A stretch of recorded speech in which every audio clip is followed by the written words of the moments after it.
네, 어제 중국의 이 GDP 성장률이 발표가 됐고 밤사이 미국에서 여러 경제 지표가 또 나왔습니다. 이 지표를 통해서 시장 전망해보는 시간 가져보겠습니다. BS투자증권 투자전략부 홍순표 부장 나와 계십니다. 부장님 안녕하세요. 네, 안녕하세요. 네. 먼저 이 6월 미국의 소매 판매 지표부터 여쭤보겠습니다. 석 달째 증가세를 보였지만은 시장 예상치는 밑돌았다라는 것인데 어떻게 해석하면 좋겠습니까?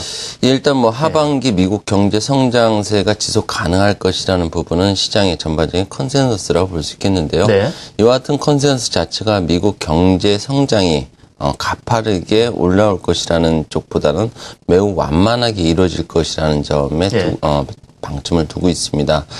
이런 부분들을 소매 매출이 그대로 좀 보여주었다라고 볼 수 있겠는데요. 말씀하신 것처럼 소매 매출 6월에 3개월 연속 증가세를 이어갔지만 시장의 예상치 그리고 전월치보다도 낮은 수치인 0.4%를 기록을 했습니다.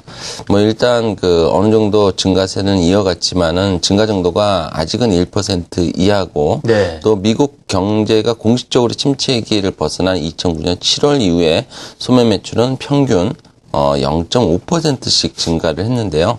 뭐 이와 같은 수치를 하회하고 있다는 점을 고려한다면은 여전히 미국 소비 부분이 견실하게 증가세를 이어가고는 있지만은 매우 점진적으로 회복세를 이어가고 있다라는 판단을 해볼 수 있겠고, 이런 부분들은 향후 미국 경제 성장세가 어느 정도 좀 완만한 그런 속도를 갖고 성장세를 이루어질 것이라는 전망을 하게 하고 있습니다.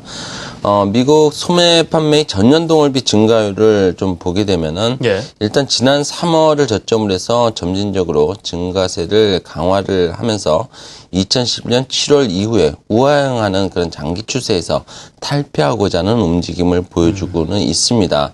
뭐 앞으로도 미국 고용시장의 지속적인 회복이라든지 주택시장의 상승 기조 등이 이어질 수 있다는 점을 고려한다면 미국 소비를 중심으로 하는 미국 경제에 대한 전망은 보다 긍정적일 가능성이 높다라고 볼 수 있습니다. 다만 전월비 증가율을 고려하더라도 일단 실물 소비의 개선이 가속화되기는 점진적으로 다소 좀 어렵고 소비 회복 정도는 점진적으로 이루어질 가능성이 높고요. 또 최근에 소비 심리를 보더라도 그 가능성이 좀 더 높다라고 볼 수 있습니다. 지난 주말에 공개된 7월 미시간 대학 소비자 신뢰지수 잠정치가 지금 2개월 연속해서 하락했다는 점은 향후 미국의 실물 소비의 경기 회복이 가속화되기 어려울 수 있음을 시사하는 대목이라고 볼 수 있겠고요. 특히 소비자 신뢰 지수의 세부 항목 중에서 현재보다 미래의 소비 여건이 녹록지 못하다는 점이 시사되고 있다는 점에 주목을 할 필요가 있어 보입니다. 현재의 경제 여건 지수의 경우에는 전월보다 6.3% 정도 상승하면서 기준선인 100포인트에 근접하는 등 미국의 소비 심리가 경기 침체기 전의 수준을 완전히 회복했을 수 있음을 시사를 하고 있습니다. 반면에 미래 소비 기대 지수 같은 경우는 전월보다 5.1% 하락한 73.8포인트를 기록을 하면서 향후 소비 증가를 저해할 수 있는 불확실성이 미국 경제에 여전히 상당함을 시사를 하면서 향후 미국 소비 부분이 점진적으로 회복될 것이라는 점을 시사를 하고 있습니다. 예, 그렇군요. 자, 이번엔 중국이 되겠는데요. 어제 2분기 GDP 성장률 7.5% 시장 예상치에 부합하는 수준으로 나왔습니다. 자, 그런데 차라리 좀 예상치보다 낮게 나왔더라면은 중국에서 아주 강한 경기 부양책을 쓰지 않을까 하는 또 기대감을 가져볼 만할 텐데, 이 상태라면은 또 부양책 부분에서는 보수적으로 가져야 되는 거 아닌가 하는 시각도 나오더군요. 어떻게 해석하면 좋겠습니까? 예, 일단 2, 4분기 중국의 GDP 성장률이 시장의 예상치에 부합을 했다는 점은 어느 정도 중국 경제에 대한 전망의 그런 부분들을 어느 정도 전망이 가능하게 하는 그런 수준일 수 있다는 점은 긍정적일 수 있지만은 일단 2분기 연속 성장세가 둔화됨에 따라서 그림에 나타나고 있듯이 과연 중국 경제 저점이 어딘지 그러니까 저점 통과 논란이 앞으로도 지속될 여지를 남겨뒀다라고 볼 수 있습니다.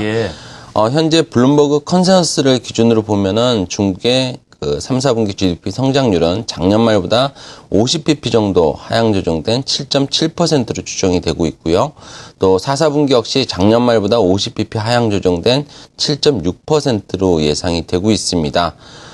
물론 어제 중국을 비롯한 아시아 증시가 중국 2, 4분기 GDP 성장률 공개 이후에 반등을 도모하기도 했었다는 점을 고려한다면 2, 4분기 GDP 성장률 공개는 그동안 중국 경제 성장세 둔화에 대한 과도한 우려감을 바로잡게 함으로써 증시의 하방 경직 요인으로 어느 정도 예상을 해볼 수도 있습니다.